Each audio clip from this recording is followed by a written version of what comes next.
আসসালামু আলাইকুম। Hello viewers, welcome back to my channel tasty tasty food and kitchen. Viewers, আশা করি আপনারা ভালো আছেন। আমিও আলহামদুলিল্লাহ ভালো আছি। আমার মানসিক অবস্থা ভালো নেই। আমার শাশুড়ি মা 2 সপ্তাহ আগে আমাদেরকে ছেড়ে চলে গেছেন অনেক দূরে। তাই আমার রান্নার মানসিকতা নেই। আমার চ্যানেল থেকে এর আগে 2 সপ্তাহে 2টো ভিডিও পাবলিশড হয়েছে। তা আগে থেকেই সেভ করা ছিল। কেউ আমার হয়ে পাবলিশড করেছে। আমার শাশুড়িমার জন্য দোয়া করবেন, আল্লাহ যাতে তাকে জান্নাতবাসী করেন। আমরা 800 পরিবারের মিলে একটা পরিবার আমি মনে করি। মা অসুস্থ থাকলেও হঠাৎ করেই চলে গেছেন। আপনাদের সাথে অসুস্থের কথা শেয়ার করতে পারিনি এবং দোয়াও চাইতে পারিনি। আমরা গ্রামের বাড়ি চলে এসেছি। আমার চ্যানেল থেকে প্রতি সপ্তাহে একটি ভিডিও পাবলিশড হয়। যেহেতু আপনারা আমার পাশে আছেন, আমাকে সাপোর্ট করে যাচ্ছেন, তাই আপনাদের কথা চিন্তা করি আজকে আমি ভিডিও শেয়ার করতে যাচ্ছি।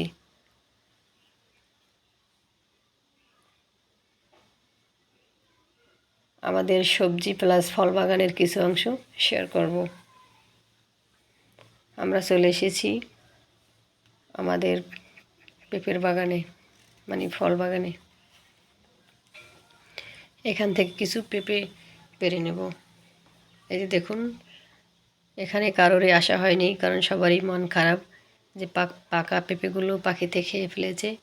আর পাকাগুলো সাধারণত পাখিরাই খেয়ে থাকে। আমরা সাধারণত এখানে কারোরই তেমন আসা হয় না। এই সবাই মিলে যখন আসি তখন আসা হয়। দেখুন, গাছে অনেক মৌসুমি ধরেছে, কিন্তু সবগুলোই বাড়তি হয়ে গেছে, খাওয়ার অনুপযোগী। আমার মেজো ভাইয়া এগুলো দেখাশোনা করে, আর তাকে হেল্প করার জন্য অনেক লোক আছে।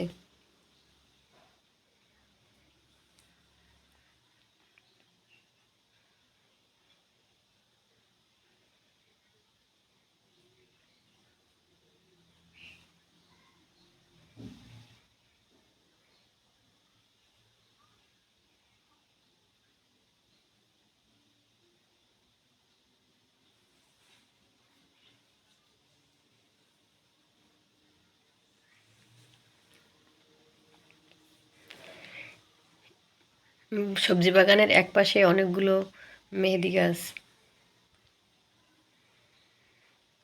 তারপর মৌসুমি থেকে 2টো মৌসুমি পেরে নিয়েছি, এটা দিয়ে ভর্তা করার জন্য।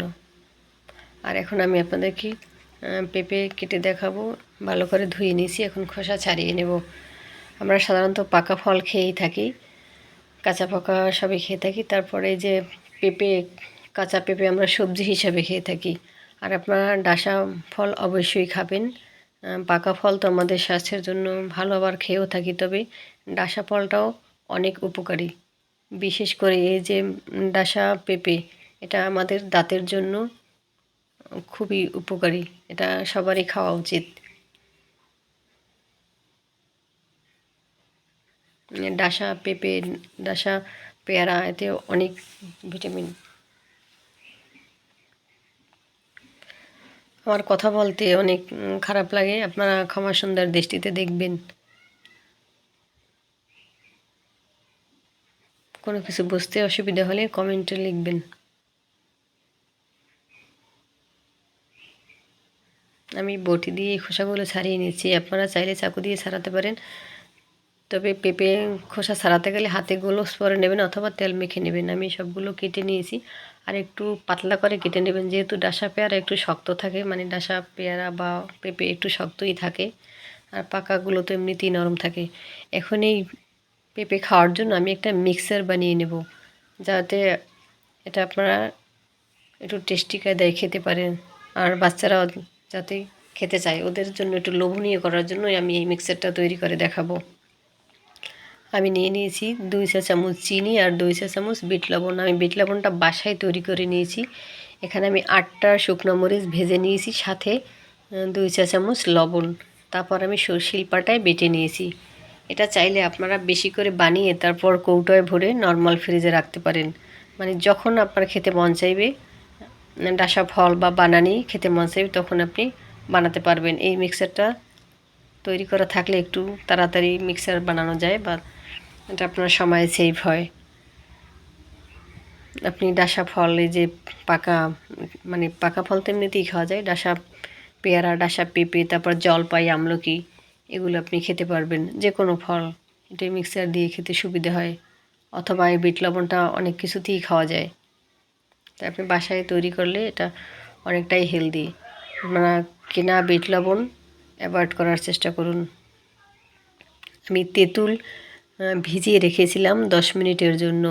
সেখান থেকে আমি বিচি ছাড়িয়ে একটু তেঁতুলের কাত নিয়ে নিয়েছি, 2 চা চামচ, একটু ভরা ভরাই নিয়েছি। অবশ্যই পাকা তেঁতুল নেবেন।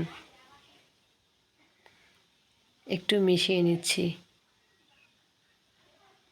অ্যাড করে দিলাম 2 চা চামচ সরিষার তেল। এখানে অবশ্যই সরিষার তেল ব্যবহার করতে হবে।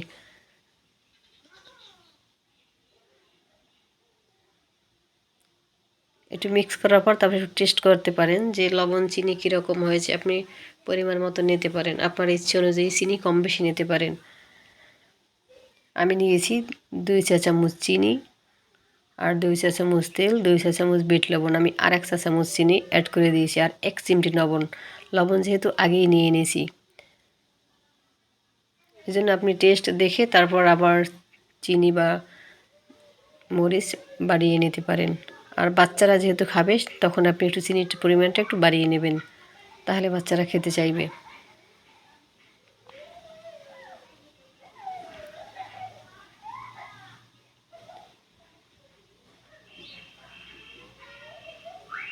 একটু ভালো করে মিশিয়ে নেব। একটু চামচ দিয়ে নেড়ে চেড়ে মিশিয়ে নিলেই হবে। এই মিক্সচারটা এই পেঁপে দিয়ে খেতে খুবই ভালো লাগে। আমি আগেও বলেছি, আপনি পেঁপে অথবা পেয়ারা, জলপাই, আমলকি এগুলো খেতে পারেন, বা আরও অন্য অন্য যে টক ফলগুলো আছে সেগুলোও খেতে পারেন। তাই তৈরি হয়ে গেল আমাদের অন টাইম মিক্সচার, বা মানে মিক্সচার অন টাইম চাটনিও বলতে পারেন। তার যদি ভিডিওটি ভালো লাগে একটি লাইক দিন, ফ্রেন্ডস আর ফ্যামিলির সাথে শেয়ার করুন। আমি আবার বলছি, আরেকটি কথা বলতে চাই, যদি ভিডিওটি ভালো লাগে মা বাবা, শ্বশুর শাশুড়িকে ভালোবাসুন। ভালো তো বাসেনি, আরেকটু বাসুন। মা বাবা, শ্বশুর শাশুড়ি এরা সম্পদ। কথা হবে নেক্সট ভিডিওতে। ততদিন আল্লাহ আপনাদেরকে ভালো রাখুক, সুস্থ থাকুন, নিরাপদে থাকুন। আজ এ পর্যন্তই। আল্লাহ হাফেজ।